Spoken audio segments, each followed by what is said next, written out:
but they want someone to be able to fill the job. I guess what I'm saying is don't be afraid to apply if you don't fit every single one of the requirements. Just send in your application. You might be the best one that they get because everyone else is afraid to send in their applications. Yeah, let the company reject you. Don't pre-reject yourself, right? Like if you go in there and if you go in there and they're like, okay, well, you need to have 10 years of Ruby on Rails experience. You can say like, well, that's BS because there's only like 4 people in that case. So do you really want that? Because I can call them if you want, but otherwise that's not going to happen, right? Like let them say you're not qualified for this job and say like, okay, great, I'm not qualified for that job, and move on to the next thing.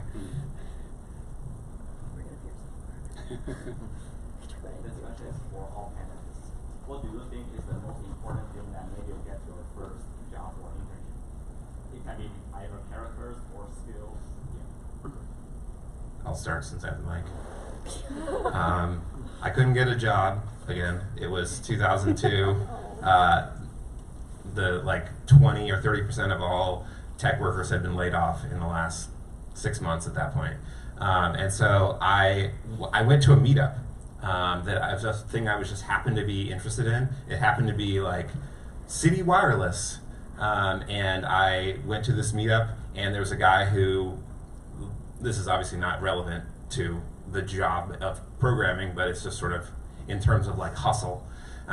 Went there, saw a guy who was like, I have a company that like tries to put antennas on people's roofs and get them internet, and I was like, he sounds like maybe he needs people to help. And I literally just like cold called him.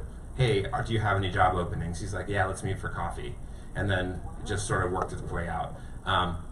The job, the Windows admin job that I wasn't qualified for, this is a very weird story. I'll make it super short. I went to lunch with a guy in my apartment building thinking that we were friends and we were just going to lunch, and I found out halfway through lunch that I was in a job interview. And I guess I did well enough because they're like, yeah, you should come be our Windows admin. I was like, okay. So that's sort of just to say, like, if someone asks you to lunch and you're like, yeah, just, you never know what's going to happen. Like, stranger things have happened out there. So similar. I just was walking around and so I used to be a character at Disney. I'm like, I want to someday be an Imagineer, and someone I was having lunch with was like, oh, I know one. You want to hang out with them? Like, yes. And so made those connections to eventually get an internship. And so, yeah, just happenstance. Don't shut down any interviews, or networking is huge. That and cold calling, I've done that as well. And persistence. So my current job, it took a long time. I was going through like, I think a 6-month back and forth interview, phone interview, in-person interview, then another in-person interview, before it finally got on my nerves that they noticed. And they're like, you know what, you're very honest and open about that. You got the job. I'm like, oh, all right, jerking me around for a while, okay. But yeah, so lots of networking. Yeah, it's hard. Like the one thing, right? There's not, I mean, it's really hard. But I think some things that came to mind, or at least what people have told me when I do my, so I got my job through my internship as well. So when I did the interview for the internship, it was like 3 hours of technical questions. And honestly, it was really hard. And I'm pretty sure I flunked like at least like 80% of the questions. I was pretty sure I wasn't gonna get the internship, you know? But at the end of it, and okay, like I know it's being recorded, but it's okay, he knows. My boss was like, you know, to be honest, your technical skills, like the questions that you did, they're not so great. And I was like, oh God, I lost this internship, you know, whatever, okay. But we're gonna hire you because we know that, you know, the way you're communicating with us through the problems, and how you think through problems clearly show that you can learn and that you're teachable, and that that you can work with other people, because at the end of the day, at least this is my boss was saying, because at the end of the day, I want to work, I want my interns, or I want my employees to be people I can work with and discuss. And because we're always going to have problems, we're always going to have technical challenges, but can they talk to me about it? Can they explain it to me? Can we have a conversation about a technical problem? Can we solve it together? And can we learn from each other and teach each other? That was like a big thing for him. Again, not saying this for everybody, but it seems to be a lot of these days, companies are saying, like, there's so many smart people in the world, obviously, right? You got into USC, you're probably really smart. So you don't need to worry about that, but it's more like, are you able to work with other people? Are you able to talk technically with other people and without putting them down, without being snarky and mean, and right, and be thinking like you're better than everybody else, right? Are you humble enough to talk through that?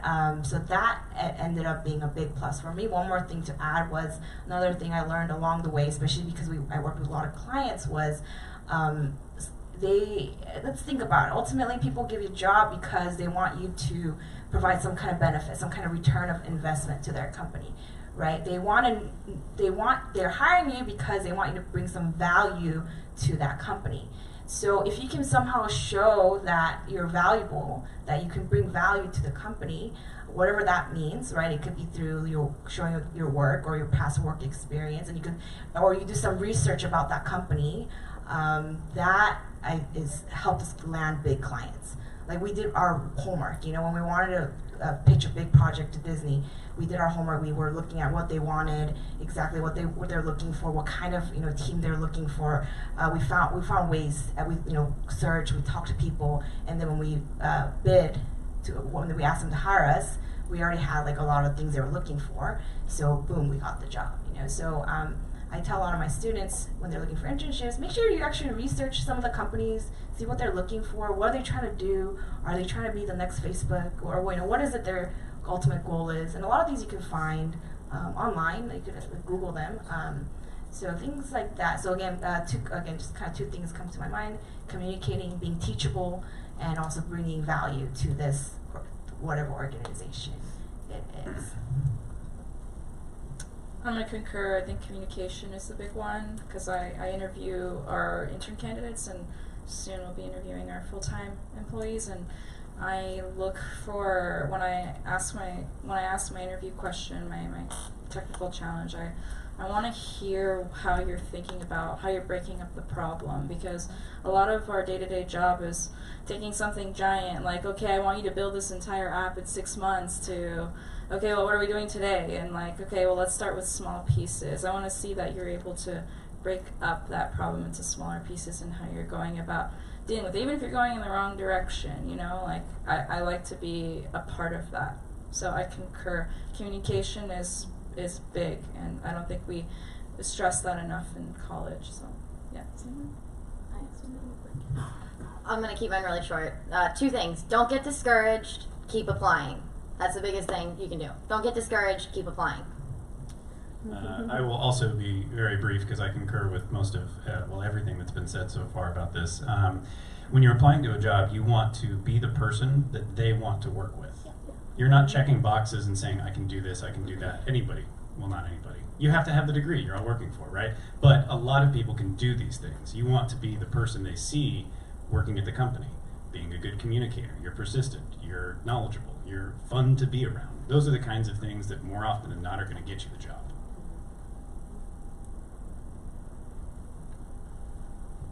Yeah, you have a question? Yeah, I was just wondering, is there anything you guys wish you guys had done in college that maybe you regret now? Yeah, I'll go ahead and start since I've got the mic.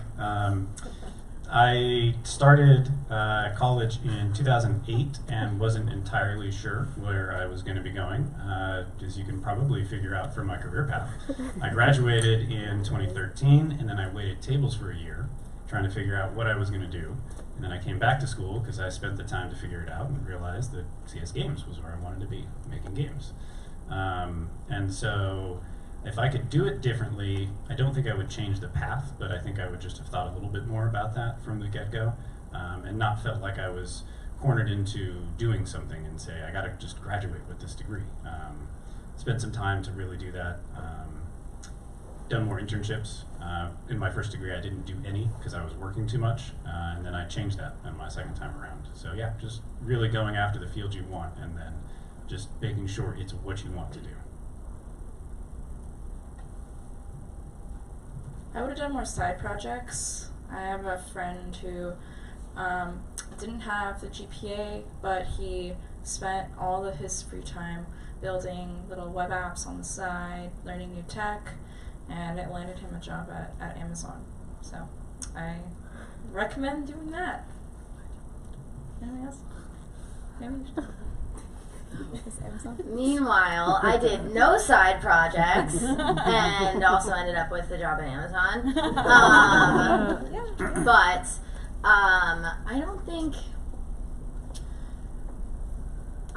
I think mostly just what Aaron said, really just think about it and make sure that the choices that you are making either are undoable, like don't do something that will get you kicked out of the university, don't do something that will like burn bridges. That's very bad. And I think that's general life advice. Don't break things so bad that they're unfixable. And then you can virtually do anything else. You know, as long as you can fix it, it might take some time, like 9 years of school or whatever. Mm-hmm. But and here he is now. So yeah. Anybody else? I worked a lot during school, so I only had time for work and studying. So you miss out on some of the other fun stuff like football or just general things on campus. So if you can, financial aid beyond like work study, I did all of that stuff. Some scholarships, some work study, some grants. But it's a lot. It's expensive here, right? So if you can find ways to balance that, and you can get I worked, like as I said, as a character at Disney, which half my time was break time, so I had time to study. So making up the most of your time the best you can, so you can fit in a little bit of the fun stuff, because it's only a short time here. It seems like eternity right now, and it's gonna. You're probably what month is it even right now? Coming up to spring, but it's winter. Yeah, Valentine's is tomorrow. Yeah, make the most of your time. It's short here now, so it's totally beautiful here now. I was driving through campus, I'm like, wow, oh my God, so much has changed. Yeah. And it's only been a few years. So been right. Yeah. Well, that building wasn't there before. So make the most of it. You'll have time to study. I mean, if you have to stay up super late to make up, to go hang out with friends, because people go their different paths too after you graduate. So make the most of your time. I was like rattling my head trying to think of what I would have done more, and I finally came up with something. I would have talked to my professors more. And I say that because I am one. So I'm telling you right now, I know, okay, when I was in school, a lot of professors seemed very intimidating, or they seemed like jerks, you know? So I just felt very scared to go talk to them. But professors have office hours. They have to have office hours. Like if they don't, it's really bad, right? So they have to have office hours. So if they just sit there and wait for students to come, and when they don't come, it's like you feel like, oh, what a waste of time, you know? And I go to a lot of professor conferences now, and believe me, everybody says the same thing. I wish students would come visit my office hours more. And my best times are when students come and talk to me in office hours. They really do. I was so shocked.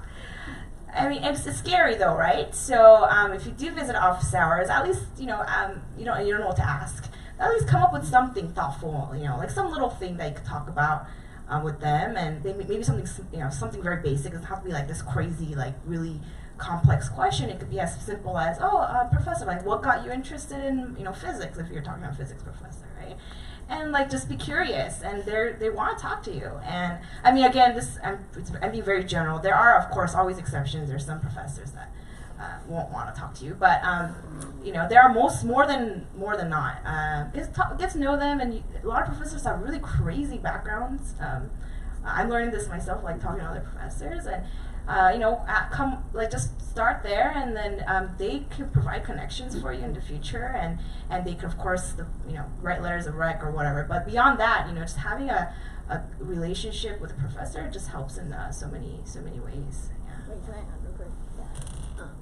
And if professors are too scary, your CPs are there too. If nobody knows what a CP is, like they're undergrad TAs for virtually every class now. Yeah. Go talk to them. I'm not kidding. I got my first internship because I had a really good relationship with my 104 head CP, and he knew somebody else, and that's how I got my job. So like, CPs are real people too. They're just like they're students. Even they're students just like you. And I'm not just saying that because I used to be one. And yeah, but. As a side note, these ITP professors are also really interesting people. Like, I'll give you an example. Besides the brilliant Nayeon, when I took one of my upper div CS electives, I took a class from David Tanga. Does he still teach? He still teach, yeah. Yeah, that guy's really cool. Like, he works at Verizon. He writes blog posts every day. I mean, these people are legit, so try and take these ITP classes and get in touch with these people in their office hours. I think that's a great idea. More questions? But yeah. This is for Lauren. So I know that the curriculum kind of changed a little bit recently, but CECS. did you enjoy the hardware side of CECS or the software? Ooh. And like, what do you see yourself doing more of, I guess? I currently do more CS in my job, but there is a balance because we work on electronics. We have an electronic fabrication mini lab where we put together PWB's printed wiring boards and assemblies.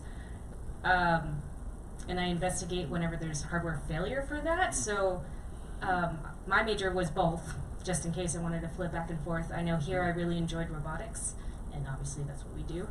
So it's flexible, and I'm kind of an indecisive person, so I go back and forth. And like I said, right now my current role is more CS and web development and programming, which I enjoy, but I still have the flexibility to go the other side. So if you like having a dynamic day, I would say open yourself up to more opportunity where you can grow in different paths, just in case like you're like, oh, I'm getting kind of burnt out and sitting in my office looking at this module, I'm gonna do something else. So think about that.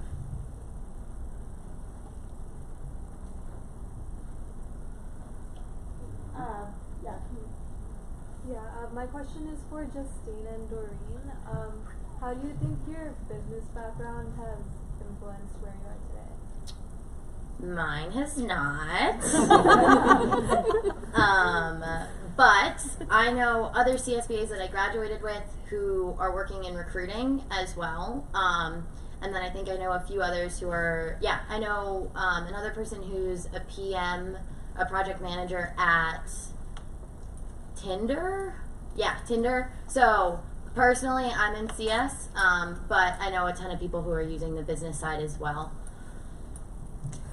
I'm going to speak for Justine in about 3 years and say that it becomes incredibly useful when you move up into management, leading projects. I've had to lead teams, and I'd have to, especially being in consulting, I have to communicate to stakeholders and make the technology more tangible for people who are non-technical. And a lot of the business communication classes, that class was probably the best class I ever took here because it taught me how to actually speak in a manner that is understandable and professional, that is a level that engineers don't typically have coming out of college. So I would say that for sure.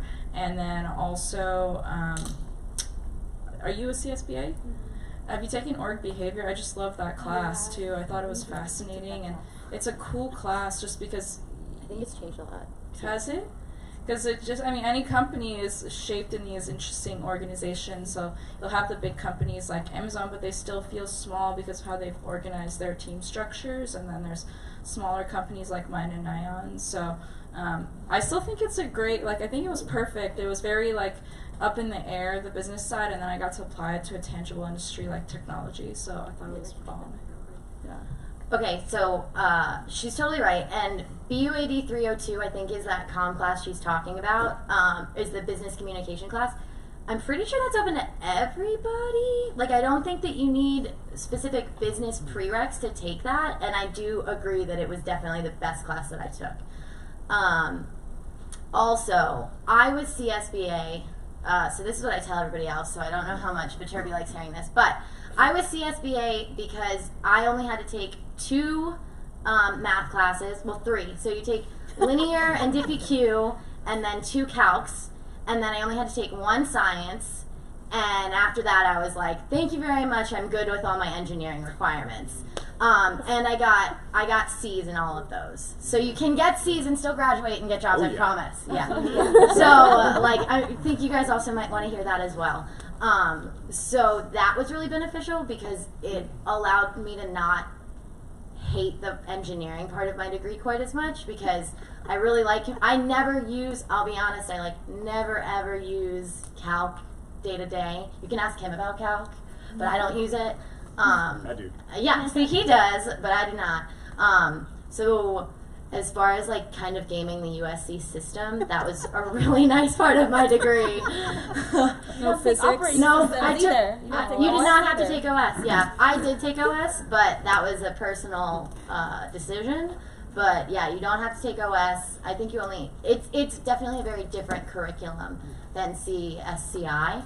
And if you want to go into computer science, it's like got this really great part that your degree still says computer science on it. So when you apply to companies and they say computer science or similar, you apply. And then you don't, and then you get to skip the engineering parts. Are there a couple other questions over there? Okay, so like as a CS student right now, I find myself staring at my computer screen a lot and like just typing out code and working on my programs. So now that you guys have entered the workforce, how has like, does that look any different? I guess, am I still going to be looking at my screen, working on code, which I don't mind. So I guess my question is, how is entering the workforce with the CS degree different from being like a student earning a CS degree? That's good. Yeah, I'm passing So that good away. question. Passing that. I know.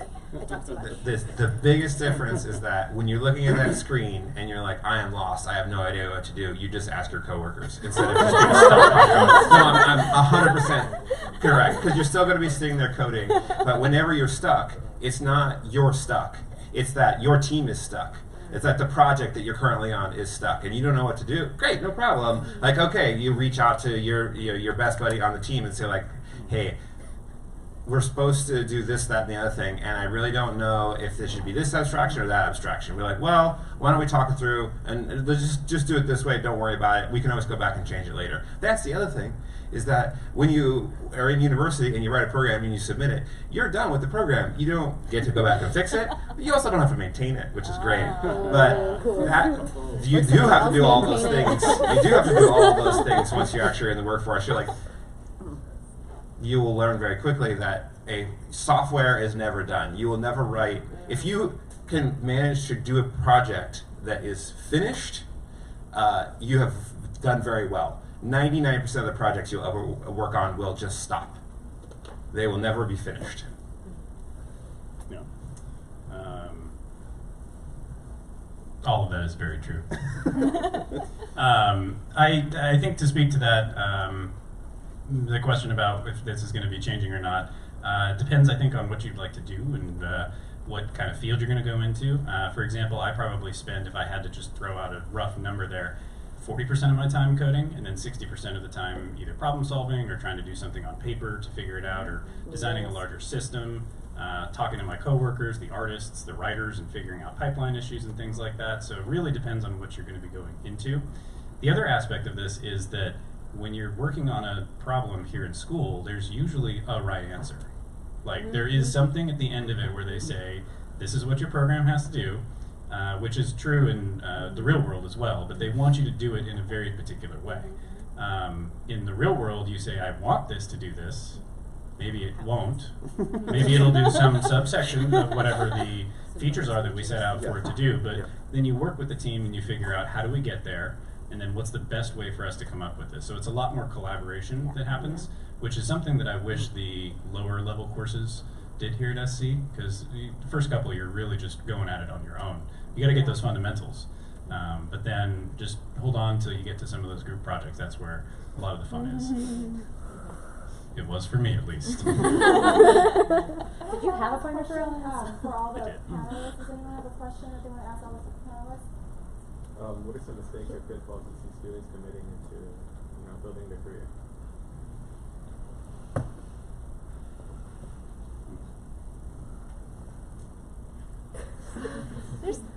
It's okay to make mistakes. I mean, you're a student. Of course you're gonna make mistakes. Of course you're gonna. And again, it's undoable. That's the big thing. Right. If Yeah, you're don't gonna get make kicked a out of mistake, school, I don't but, need yeah. that. I'm loud. If you're gonna make a mistake, just make it undoable and go back to school for another 4 years. Sorry, man. There's only 3. But again, undoable. He went back to school and now he's in a different place. Thanks, Maybe, Aaron. just Yeah. in terms of, let's say, interviewing, what are some mistakes or maybe some things that students can do Oh. to get better prepared? Okay. Sure, yeah, a little more specific on that. Yeah, like just for interviewing in general, not talking when you're in an interview. If you're trying to solve a problem, talk about it. Talk with whoever it is that you're sitting in that technical interview with and say like, you know what, I'm a little bit stuck on this, or trying to figure out, and here's what's going on in my head, which goes back to something I was talking about earlier. They want to know that they can work with you, and if you're just sitting there not saying anything, then that's probably a sign that they don't know what you're thinking. They don't know what's going on. So like to answer that specific question, I think that's something you could improve on if you're doing interviews. I'll go back to this. Yeah. I've done a lot of interviews, like been the interviewer, and I would say this is something like many moons ago. I was a high school debater, and one of the things that we learned in that was the pause that you take. Like when you're being interviewed and you pause, it seems like an eternity that you're stuck inside your own head, and you're like, oh my gosh, they're gonna think I don't know what I'm doing. Totally okay, the interviewer can't tell. That pause took like 2 seconds, right? And so when you're doing an interview, take that long pause occasionally. Just take a moment, right? Because sometimes you don't need to get into an area that they're not going to get into, and maybe you might get yourself in trouble. But also, by just taking that pause that feels a little too long, and then keep talking, it makes you look very comfortable in the situation. You're like, oh well, let me tell you about this time that I worked on this thing. Well, so what we were doing, just that amount of time puts the interviewer at ease to know, like, oh, okay, we're just having a conversation here. I'm not just being yelled at with a wall of sound. And that pause will seem too long to you, but the interviewer can't tell that it's very long. I'll add to that. And pauses are good. It gives the interviewers a chance to take in what you're saying, because if you are just rambling on and on and on and on and on, they'll tune you out, and then it's hard to remember. So you want to be memorable.